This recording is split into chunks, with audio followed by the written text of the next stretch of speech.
भविष्यवाणी मैंने की थी वो पूरी हुई। ये तो परमपिता परमात्मा का आशीर्वाद है, क्योंकि कोई भी प्लानिंग के साथ कोई हम गलत काम करेंगे ना, तो गलत काम हमेशा सफल नहीं होते।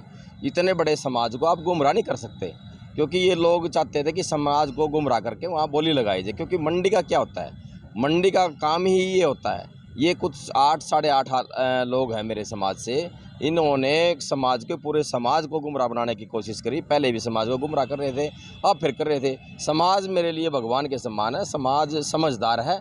वहाँ नौजवान साथी बुजुर्गों ने भाई साहब समझ लिया कि इनकी क्या चाल थी, वो चाल इनकी पकड़ ली भाई साहब।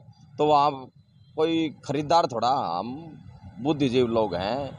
इस समाज को कोई बेच नहीं सकता और कोई खरीद नहीं सकता और ना ये बिक सकता भाई साहब।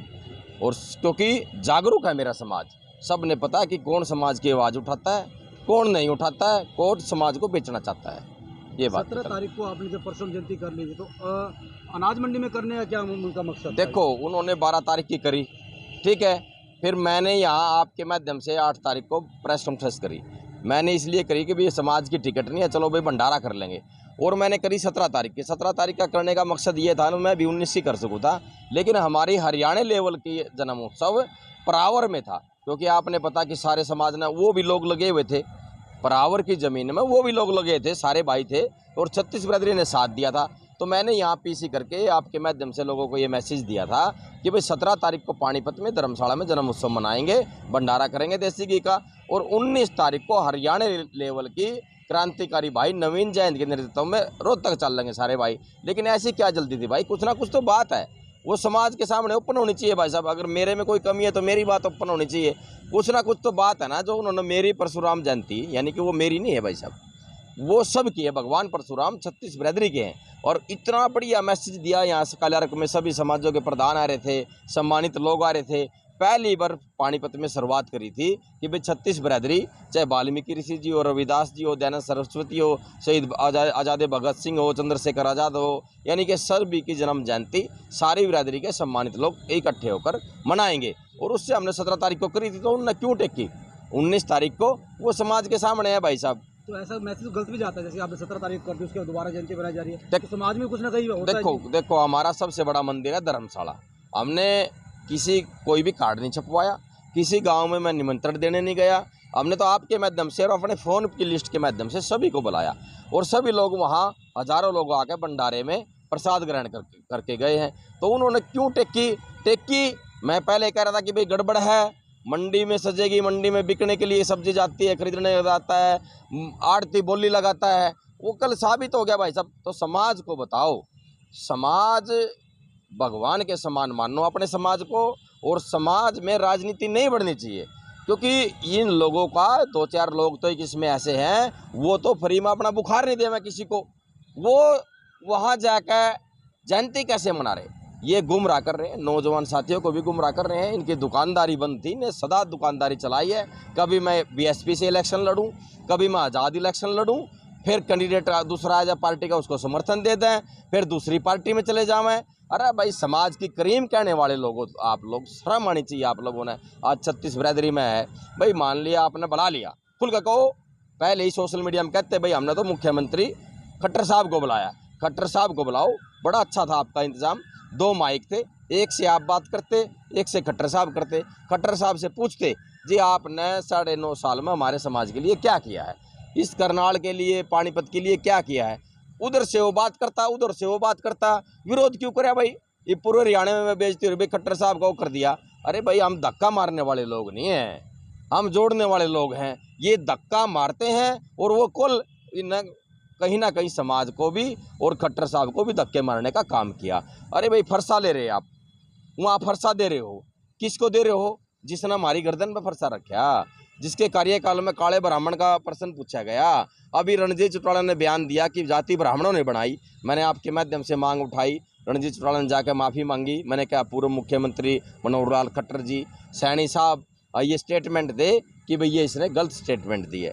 बात उठाओ, समाज के सम्मान की उठाओ, बात उठाओ, 36 ब्रदरी के सम्मान की उठाओ। अरे भाई, आज मेरे पास कल से इतने फ़ोन आ रहे, मैं रोहतक था, परावर था परशुराम जन्म उत्सव में, क्योंकि समाज समझ गया वहाँ आज तक शायद ये तो गड़बड़ कर रहे हैं भाई साहब। तो मंडी थी, मंडी इन्होंने मशहूर कर दी। और मुस्लिम जयंती जैसे कहा, धार्मिक कार्य था, देखो, लेकिन उसको पॉलिटिकल बना दिया गया। कहीं ना कहीं लगता है कि इसमें मैसेज निकल जाएगा और कुछ ना कुछ लोगों की मिली भगत भी हो सकती है। देखो सोनू जी, मान ले मैंने मनाया 17 तारीख को, मैं ये नहीं कहता कि भी कैंडिडेट नहीं आया। जबकि आपके समाज में सभी ने कहा था कि उसको पॉलिटिकल कोई नेता लोग नहीं बनाया जाएगा। हाँ, सभी लोग आएंगे तो अपने धर्म के ही आएंगे। कोई नेता हो, जी, आम आदमी बन के आओ। हमारा प्रोग्राम था, मैंने कहा था भी बीजेपी, जेजेपी, कांग्रेस, जितने भी कैंडिडेट हैं वहाँ आम नागरिक बन के आ सकते हैं। भगवान परशुराम का जी का भंडारा है, प्रसाद ले सकते हैं, उसके चरणों में अपनी अरदास लगा सकते हैं। ये कल न कहते भाई मारे में भी आया, लेकिन आम आदमी आया, आम आदमी बनकर चला गया। भाई साहब इन्होंने तो पूरी सटेज सजा रखी थी, अपील कर रहे वोट की। एक वो जुड़सा कदी उस पार्टी में, कदी उस पार्टी में, अपने आप को करीम कहने वाला, ठीक है, वो अनाउंस कर रहा, सटेज संचालक संभाल रहा, और ये कह रहा भाई मनोहर लाल खट्टर जी पूर्व मुख्यमंत्री ये आपसे अपील करेंगे। क्यों भाई, तो किस लिए भाई? पूरे प्रकरण में आपका नाम भी आया कि कोई दो फाड़ हो चुके ब्राह्मण समाज में, तो आप पर भी एलिगेशन लगाए जाएंगे कि आपकी मिली भगत से ऐसा कुछ हुआ है, तो उन लोगों को क्या कहना चाहेंगे? देखो, मेरा समाज कोई दो फाड़ नहीं है। मैं पहले भी कहता आया हूँ कि मेरा समाज मेरे लिए भगवान के समान है। ये 8.5 लोग हैं, 8.5 लोग, इनको समाज बहुत जल्दी ही समझ चुका। मैंने जब इन्होंने मेरे साथ झगड़ा करना शुरू किया था, मेरी स्टेटमेंट उठा लो, आपके माध्यम से मैंने जब ही कहा था कि भाई इलेक्शन आने वाले हैं, राजनीतिक है। रतन शर्मा ने ईमानदारी से आवाज़ उठाई, रतन शर्मा ने हमारी बहू बेटी के ऊपर गाना बनाया, हमने आवाज़ उठाई। कहाँ थे ये लोग? रतन शर्मा जब कश्मीर में पंडितों की हत्या हो रही थी, मैं जंतर मंतर पे गया भाई नवीन जयंत के नेतृत्व में, तो कहाँ थे ये लोग जो कल स्टेज पे थे? जब परावर की जमीन का मुद्दा आया तब कहाँ थे ये लोग? जब अब रणजीत चौटाला ने बयान दिया तब कहाँ थे ये लोग? जब उसने मोहन भागवत ने बयान दिया तब कहाँ थे ये लोग? जब हमारे वहाँ मर्डर तक हो गए उसकी आवाज़ हमने उठाई तो ये कहाँ थे ये लोग? ये लोग अपने घर पे एसी चला के आराम कर रहे थे। ये निकलते हैं चुनाव के टाइम, और चुनाव की न मंडी में बोली लगानी सोची थी। अरे ये समाज बहुत समझदार है। मैं तो धन्यवाद करता हूँ नौजवान साथियों का जिन्होंने ये विरोध कर दिया। क्योंकि उन्होंने विरोध क्यों किया कि भाई वो समाज का अपमान नहीं सहन कर सकते। जिसने गर्दन काटने की बात करी, अगर इनको लेके आना था सबसे पहले कहते हैं कि मुख्यमंत्री जी आपने ये बात बोली थी, जाते ही मेरे समाज से माफ़ी मांगो। इनके मुंह का लकवा मान जाए भाई साहब, ये लकवा लग जाए इनका। आवाज़ उठाओ, बुलंदी से उठाओ। हम आवाज़ उठा रहे, जो समाज का सम्मान करेगा हम उसकी जोड़ी भरेंगे, जो अपमान करेगा भाई साहब उसको करा भेज दो। कोई बड़ी बात थोड़ा है सोनू जी, सोच समझ के। क्योंकि ये पगड़ी है ना, पगड़ी ये 7 पीढ़ियों तक जाती है इसकी आवाज़। पगड़ी को, पगड़ी की शान में रामरतन शर्मा बिल्कुल भी आँच नहीं आने देगा और पगड़ी को बिल्कुल बढ़ा कर देगा। हमने ये दिखाया अपने कार्यकाल में कि प्रधान क्या होता है, पगड़ी क्या होती है। और भाई कोई सा भाई कति कुली छाती चौड़ी करके कह रहा हूँ, खुले में कह रहा हूँ आपके माध्यम से, हमारे को साबित करके दिखा दो कि किसी भाई का पानी भी पिया हो, किसी भाई से कोई सेटिंग करें। हमने ओपन कर रखा।